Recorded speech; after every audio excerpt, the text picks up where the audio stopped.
Hey folks, good morning, good afternoon, good evening, wherever you're joining us from for this new episode of the Rise Up Radio. And this is a new episode in the new year, so welcome. And today we have a very, very special guest with us. His name is Dean Carter. Dean, very, very warm welcome to you on the Rise Up Radio.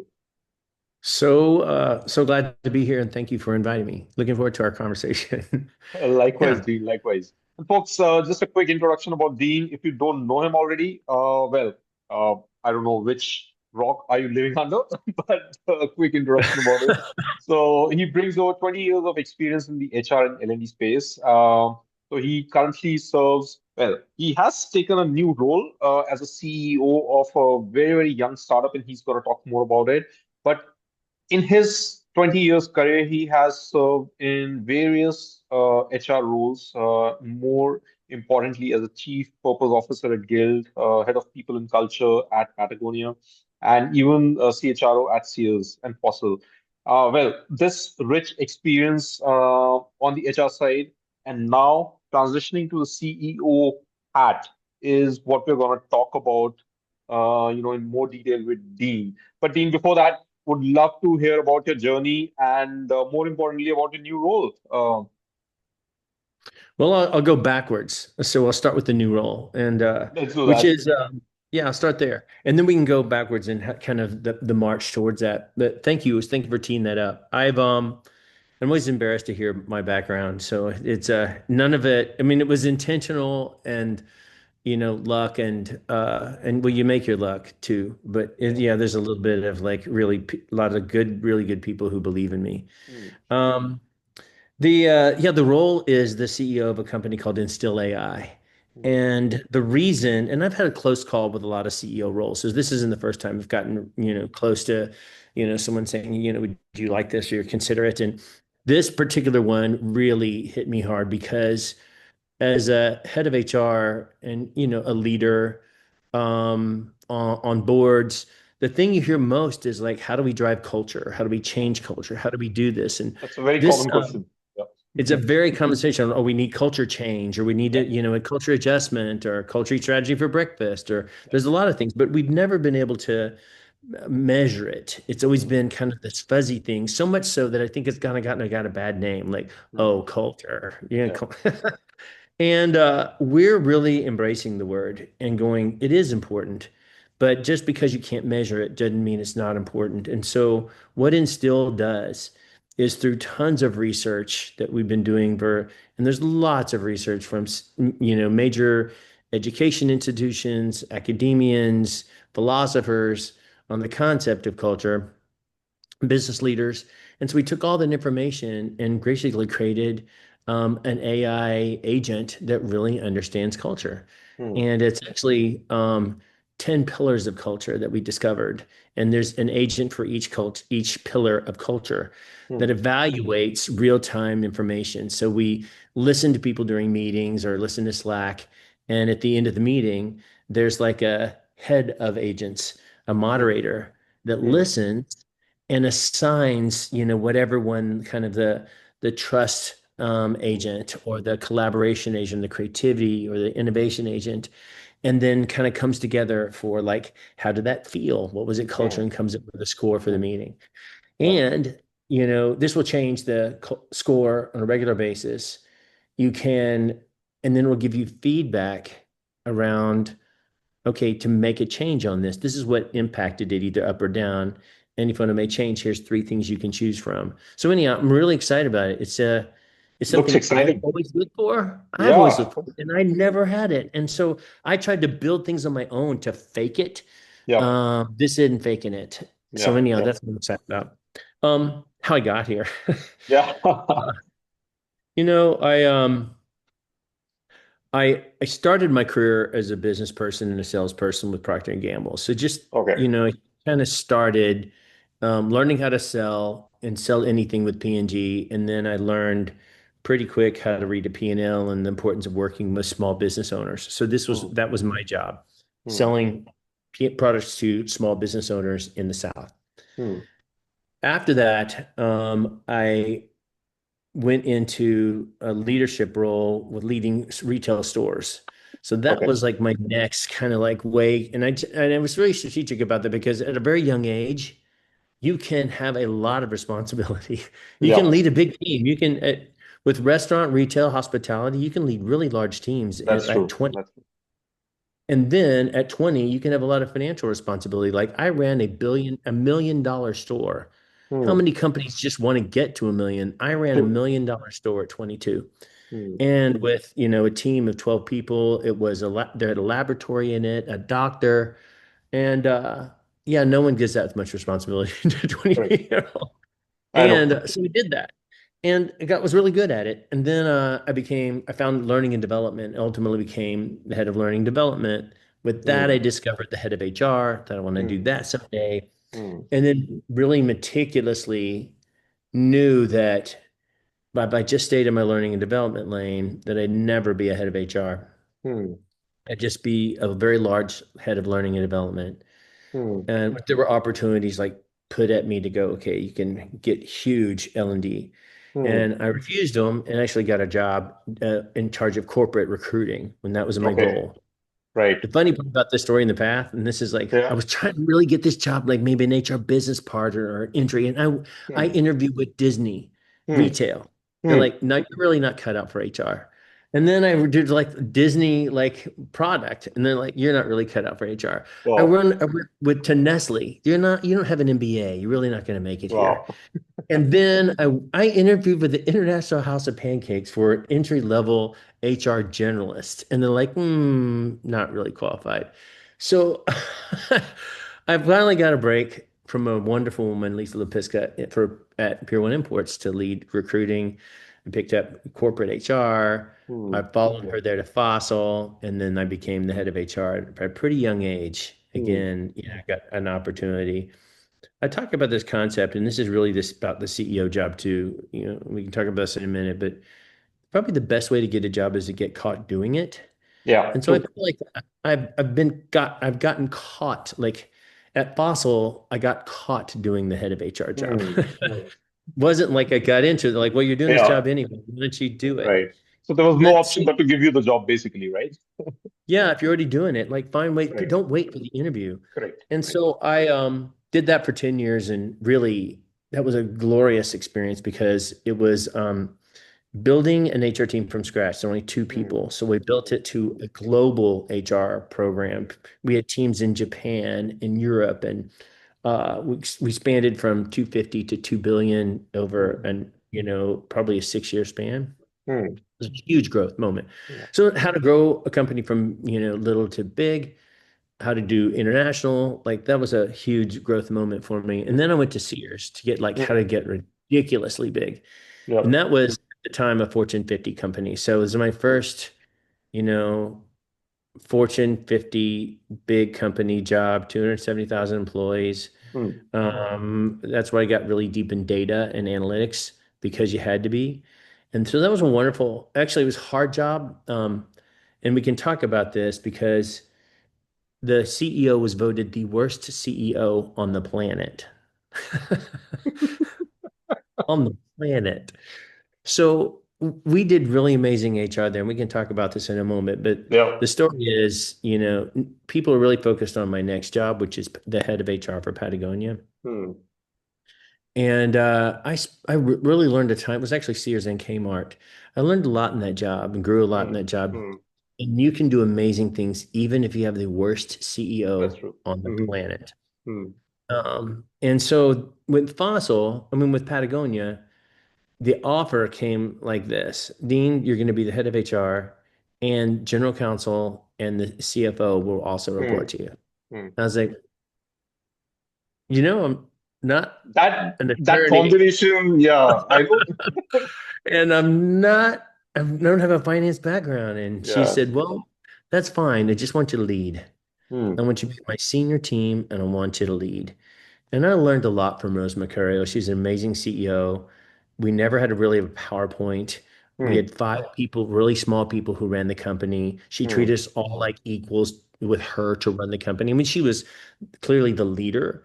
Yeah. But during the time, Patagonia skyrocketed. We again went from a sleepy little company.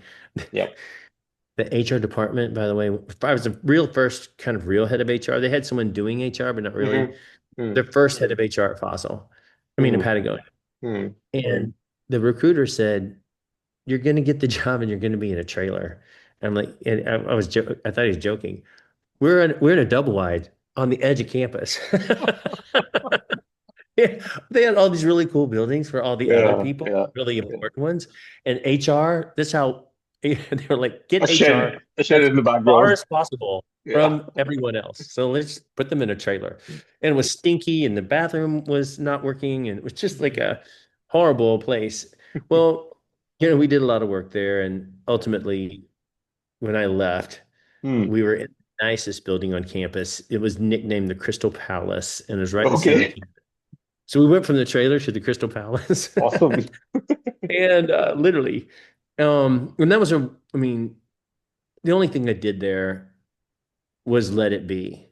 Yeah. You know, it was just an amazing place, and Right. racing things happened. And Yeah. I just made sure that as we grew, we respected the core of the Hmm. company and we didn't change. We just still stayed Patagonia and still made it to $1 billion, which was Yeah. terrifying. Yeah. Um, I thought it was going to be a last job, and so I did one more kick at the head of HR job at Guild, which is another Hmm. B Corp, on-site Hmm. childcare, amazing Hmm. founder. For a lot of Hmm. reasons, she had stroke, and Hmm. that kind of made the company take a left-hand turn. I'm like, huh, I'll try consulting. So Hmm. did a short gig at that. Again, I went to a smaller company. I was senior partner. I ran a search team, a consulting team. We work with Okay. only 100 companies. I mean, it's like a Yep. crash course in consulting. Yep. And of course that led now I've experience as HR, CFO, general counsel have reported to me. Hmm. I've done from small to large, Yep. domestic to international, and then I've done consulting so I can lead that work and search and executive search. So I just kind of got caught doing the job. And Yep. that is, it wasn't one thing, it was a series of life events that kind of led to this. And what I hope is that, like the head of HR, it can make an impact on the CEO job that maybe you can Yeah. do this differently than Right. And that's traditionally. exactly what we're going to discuss today, right? Which is the convergence of a Yeah, CEO role and the CHRO role, isn't it? Right. So, Dean, I agree. tell me, I mean, when you look at most organizations, you see that the CEO focuses on numbers, targets, strategy, big picture, whereas the CHRO is working on talent, building people capabilities, and so on and so forth, right? Uh, Yep. a lot of times there is a certain disconnect. I mean, on paper, it looks fine that, okay, you have a very distinct role definitions between CEO and CHRO, right? And it looks good on paper. But a lot of times, this disconnect also creates issues in terms of how the organization ends up performing, right? Because maybe the CEO is missing the people perspective, and maybe the CHRO is missing the business perspective. What is your Yes. take on this? Let's get the ball rolling, with this thought, and then we'll dig deeper. Yeah. The CEO should focus on financials. So that is like you shouldn't take your Yeah, eye off the ball on that right, ever. It right. is so that's got to be every single day because no business, no employees. Like you have to run a Totally. responsible business. And even Yvon Chouinard, he said, I'm never running a business. I'm going to be the founder, but I can't run a great business. I'm going to bring in a CEO who runs an amazing business. So that said, um, the other part is the only way you have good business and business to get done is through humans. Hmm. So, in order to run a good business, you really have to know what's going on with the human beings. So, that's like saying, I'm going to run the financials and I'm having no idea how we're going to get there. I'm going to leave that totally to the head of HR, Right. which is fine. But my view is this has to be a partnership. Hmm. Really, really great companies have a really tight partnership between actually the Trinity, the CEO, CFO, head of HR, and And the general counsel. CHR. Yep. Hmm. Super tight, super Hmm. tight. Those are my best run ones. And I am, they're concerned as much about, the employee experience as I am concerned about the employee experience. I'm as concerned about how we're doing financially and how we're doing on innovation and how we're Right. doing on product as the head of product and head of sales. I am involved with, the pitch. At Guild, I shaped the pitch because Hmm. you're pitching the heads of HR. Hmm. We help shape product because we're the Hmm. customer too. I That's when it works best. When the roles are Hmm. too siloed, the way you mentioned, Hmm. just the Hmm. CEO focuses Hmm. on strategy, the Hmm. CFO works on finance, HR focus on people, marketing focuses on marketing. The truth is these jobs are getting so blended. I need to be an Yep. expert on what I do for sure. This is not like a job anyone can just step into. It's Right. hard. Right. When I find that when I've had several people who were former heads of marketing or CFOs who rotate into the job and they're like, holy, like this job is really Yeah. hard. This job, this job is a lot harder It than looks I easy thought from it the was. outside. It looks easy from the Holy, outside, but it isn't. so holy smoke. Um, and so, you have respect for the work that everyone does and Great. respect their lane. I'm not going to try to do their job, Yeah. but I'm not going to pretend to be general counsel or finance Yeah. or Yeah. marketing. Yeah. But let's you can't drive business, you can't drive financials without people performing well. Totally. You can't, Have um, people if the business is not performing well. yeah, your number one issue in terms of legal is usually people, like, Right. people doing the right thing, doing the Right. wrong thing. Right. Right. So you spend tons of time with general counsel. The other thing is, and you're with general counsel, my best general counsels aren't the ones who say no. They're the ones Hmm. who say, Hmm.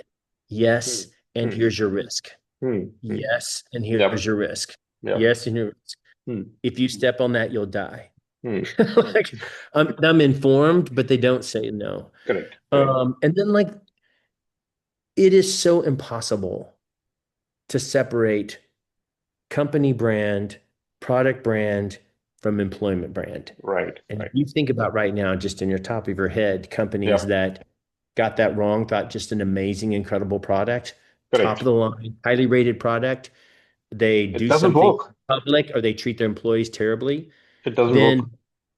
the the stock tanks. Yep. We're not going to name the company that we all know that is had an amazing ride Yep. and they did some stuff to their employees, like Yep. several companies. We can Yep. name three There are major many, many companies examples, Dean. There are many examples on this. of this situation. Yeah. And I spent tons of time with marketing, Yeah. tons of time because the intersection between the the employment brand and the product brand and the company brand and goodwill. So Yep. people want companies to treat their employees well. They want to work, they want companies who do that. So anyhow, my view is um,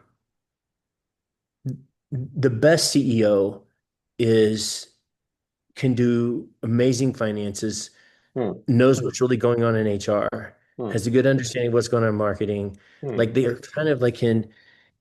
kind of know all of those jobs well enough. Right. The challenge is they know finance well, or they know marketing well, and they don't know Hmm. HR well, Yeah. most of them. Yeah. And that's the challenge. And I think that hopefully we have more situations. Not very many heads of HR make Hmm. it to CEO. Hmm. It's very rare. Yeah. Yeah.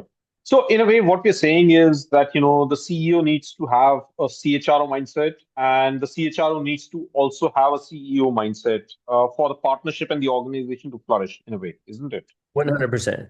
100%. And So yeah, what happens when the CEO is not bringing that people mindset or CHRO mindset? Dean? Give us some examples from your experience. yeah. Well, I mentioned the time at Sears. Um, when the CEO or the founder or the owner was the worst CEO on the planet. And I'm not gonna like move into that or not, but it's what everyone else said. So I'm just gonna Hmm. let that sit. And there are ways that you can do what you need to do. You can't boil the ocean and have an amazing experience for everything. But what I thought was I can do this there are 6,000 people in HR. Hmm.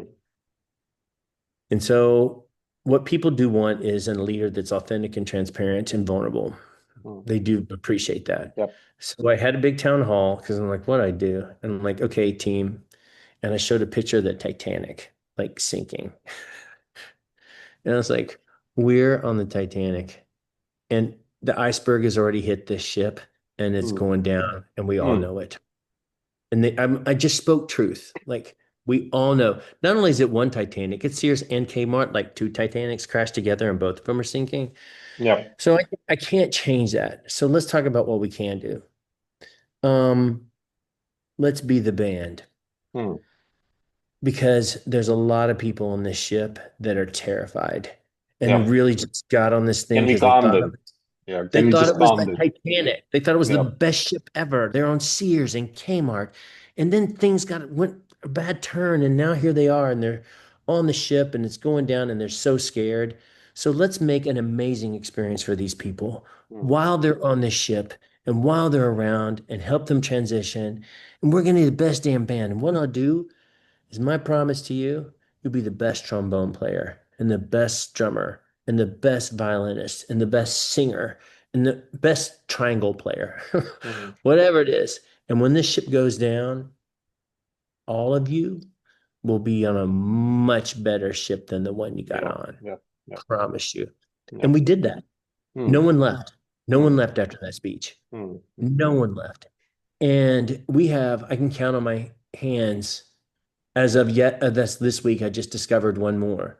There are 26 heads of HR that were Mm. junior at that time Oh, who from are that now team. Oh, wow. from that team. That's a nice And cohort. yeah, 26 that were junior. And then I would say another, 26 to 50 are Mm. in actually C-suite levels. C-suite Um, levels. and people who are on our team, who are connected to it, not just in HR. I Mm. mean, some are in, CEOs or number two positions in other Yep. companies. Yep.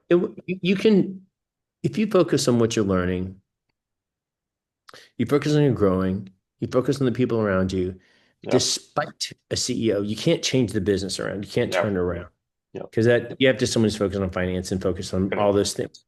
But I can turn the experience around and Correct. you can. I think one of the biggest criticism that you typically hear about the HR professional is that uh, they don't think from the business perspective, right? So it's very important that the CHRO needs to start having that CEO hat as well. That hey, how is the business impacting whatever we are doing? How is it helping the business and performing performance? How is it going up and so on and so forth, right? Yeah. I think that's a very big aspect when it comes to an organization's performance, which is how is the CHR and the head of HR understanding the business and aligning the HR strategy or people strategy towards it, all right? Because that kind of makes or breaks everything, right? Tell 100%. us about that. What is your perspective? How have you seen that?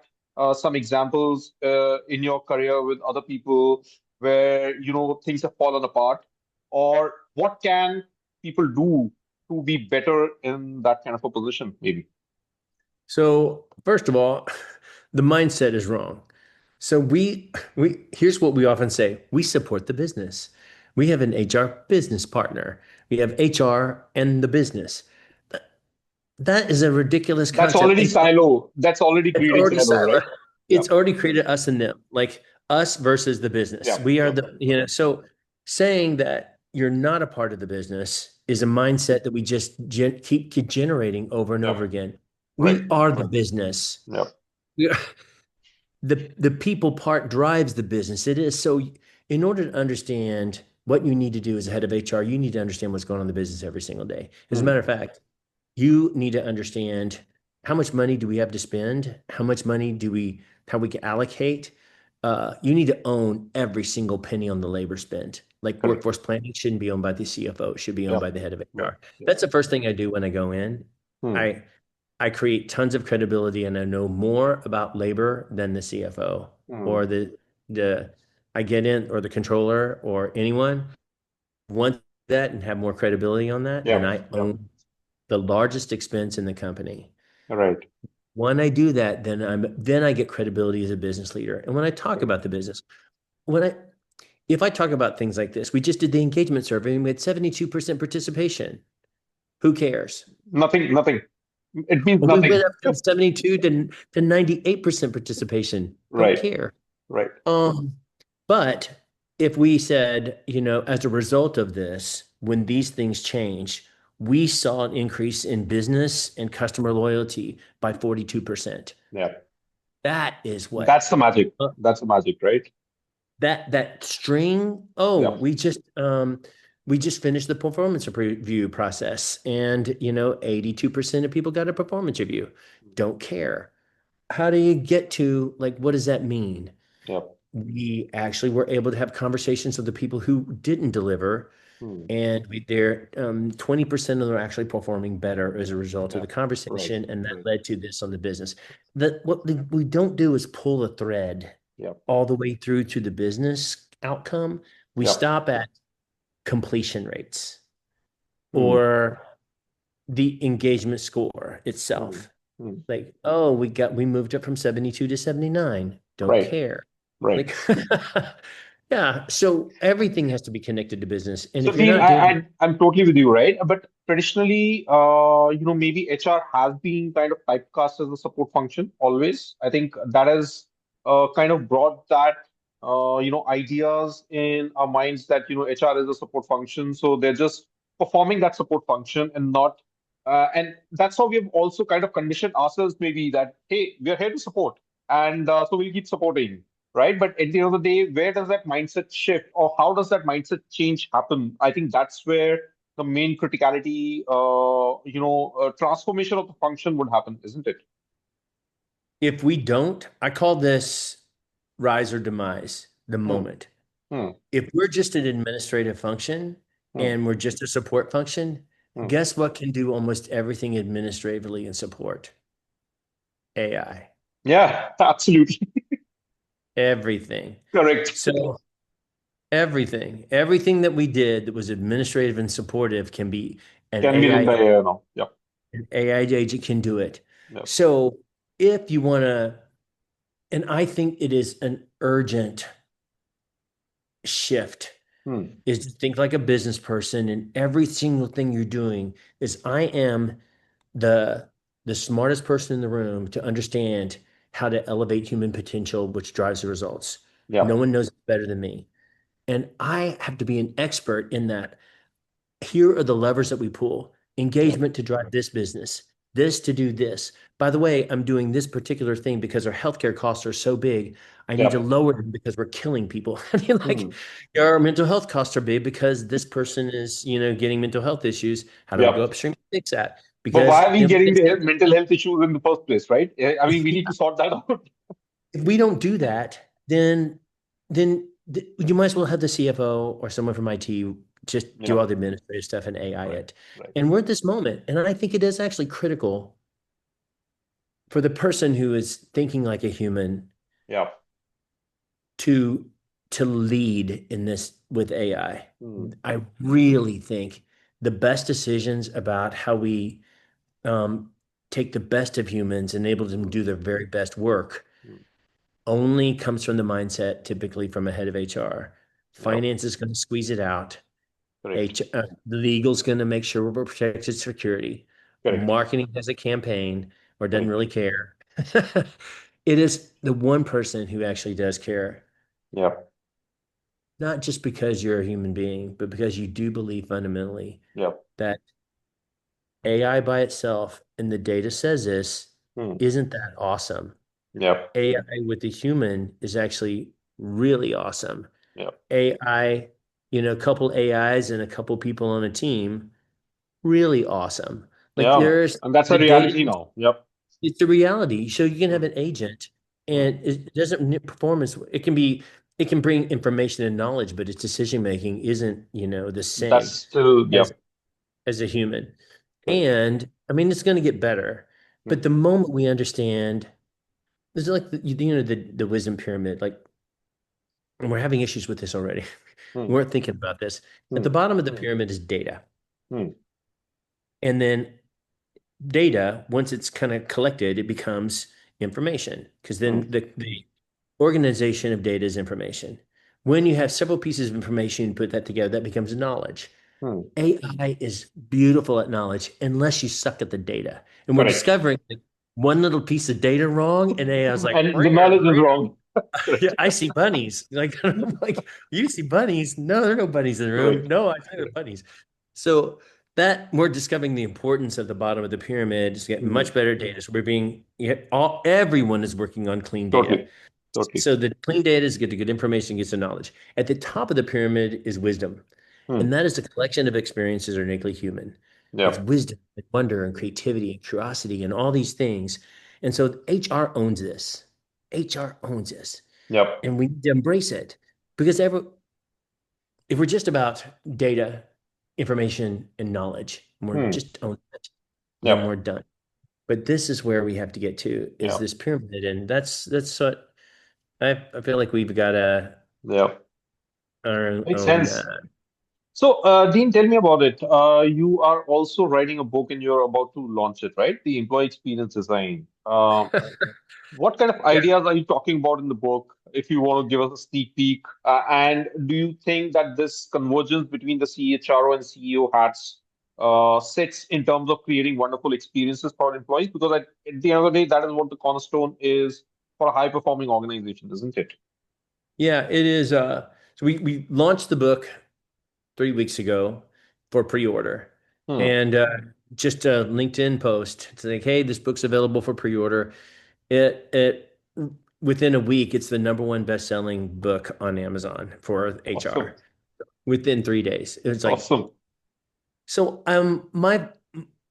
My feeling is my hunch is that we hit a nerve Hmm. because right now, as you know, employee experience is in the tank. Yep. And there's a big difference between what the C-suite and the CEO thinks happening with employees and what they think. And Hmm. then what this, they think they can, right now, for example, the return to office thing. I can't believe we're still talking about that. It's Yep. just so, Hmm. uh, and uh, and there's so much trust lost, so Hmm. much like valuable trust lost Hmm. in the way this is being communicated on the Hmm. return to office. Everyone get to office. We're going to check your badges. We're going to catch your keystrokes. We're going to track the number of times in your office and the hours in your office. Like we're all in kindergarten, have like little Yep. numbers on it, to get on the right bus. Like it's so degrading. And by the Yeah. way, CEOs think they're being helpful, but they're not. They're They're losing not. trust. Yeah. Massive erosions in trust. When you talk to I mean, frontline, on that everyone's example, right? Even on remote working, a lot of companies use monitoring softwares on laptops, right? To monitor yeah. are people working or they're away or, are they sitting in front of the laptop and working or not? So that basically is not trusting your employees and, not focusing on output instead of focusing on input, It's which is the wrong metric to focus on. Totally. and it's an admission you have no idea what the output of your Absolutely. employee. It's an Absolutely. admission you are completely disconnected, and the only thing you can measure in terms of knowing they're Is input. productive, they Correct. show up in Correct. keystrokes. Correct. By the way, if you're just focused on the number of keystrokes and are they showing up, then your business is going to go in the tank because you're Yeah, not yeah, connected to totally. Totally. performance and outcomes. So that's my so my we wrote the book. The three of us got together. None of us Hmm. wanted to write a book. Wasn't like because we all thought, God, that's what the world needs is another HR book. Right. And because we all got stacks of them, yet are paperweights. And Hmm. we didn't want it to be a paperweight. We wanted it to be a workbook. We wanted to be usable. We wanted to thumb through it. We didn't want it to be like, hey, in response to AI, we wrote this book.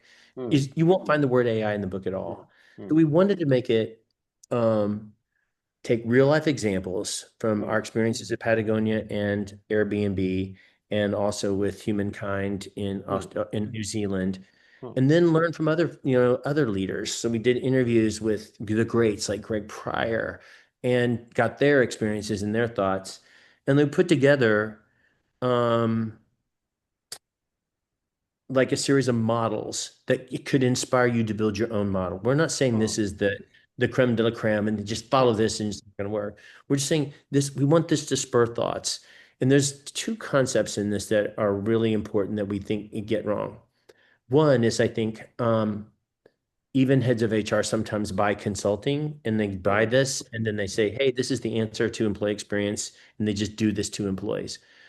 What the concept we said is just talk to employees. They know what the experience they want.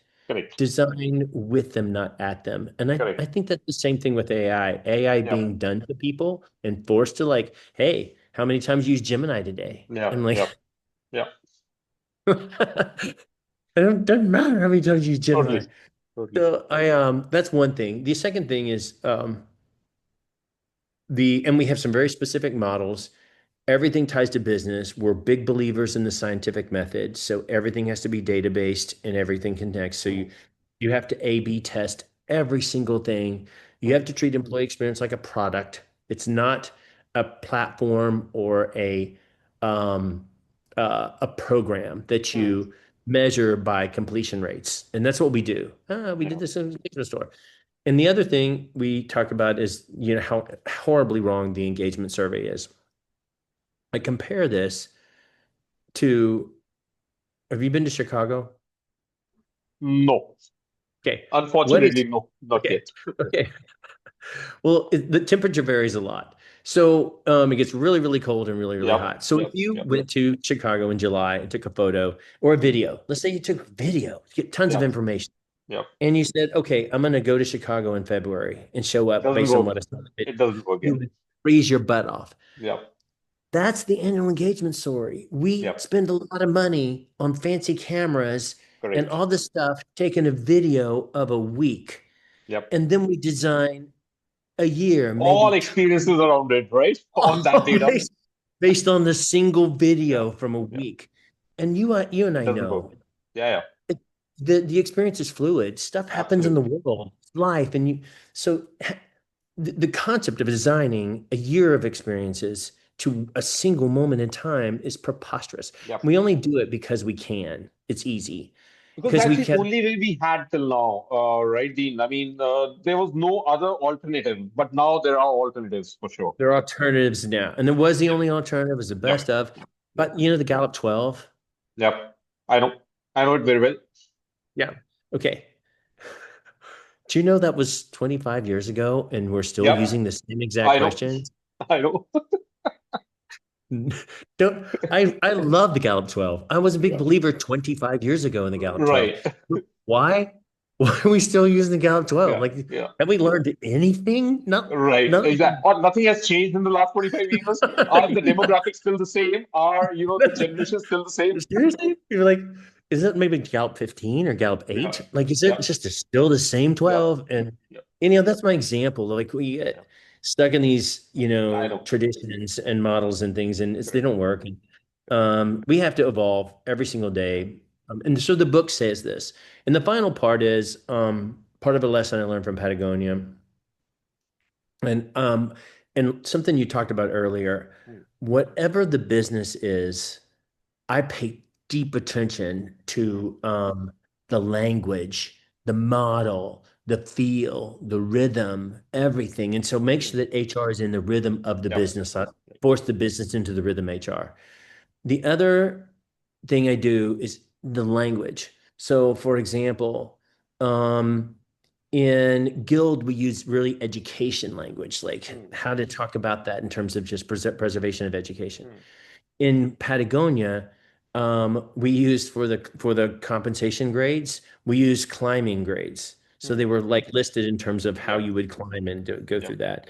And then the other Patagonia changed their mission from basically do no necessary harm, like build great product, Yep. but don't harm Yep. the planet very Yep. much, to we're in business to save our home planet. Yep. Yep. Very different concept. Right. And to save the planet, they'll move from puffy jackets to agriculture Mm, because if the world moved from traditional agriculture, which is kind of just the way we've done it over and over and over for thousands of years, to regenerative agriculture, which is basically the preservation of things that are in the soil and not disturbing it, and no-till farming, which sequesters carbon, creates great experiences for the soil, and you use less pesticides, fertilizers, water in the yep. process. Yep.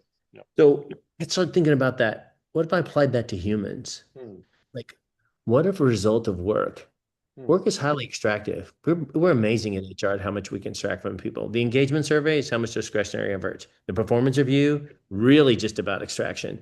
Correct. We're For the people who are in charge of humans, we're we're actually We're kind of mostly mean about it. inhuman, We're like, unhuman. Yeah, exactly. it's the most We're trying unhuman to thing be we do. unhuman. to be Okay. human. The people in charge of humans do the That's worst the thing to biggest people irony, every year. right? Does anybody love the annual performance review? Everyone hates it. Everyone hates HR for it. That's why HR is Right, universally hated because we're right, we're right. the human people. Never can do Correct, this horrible correct, performance review to you once a year to like stab correct. you.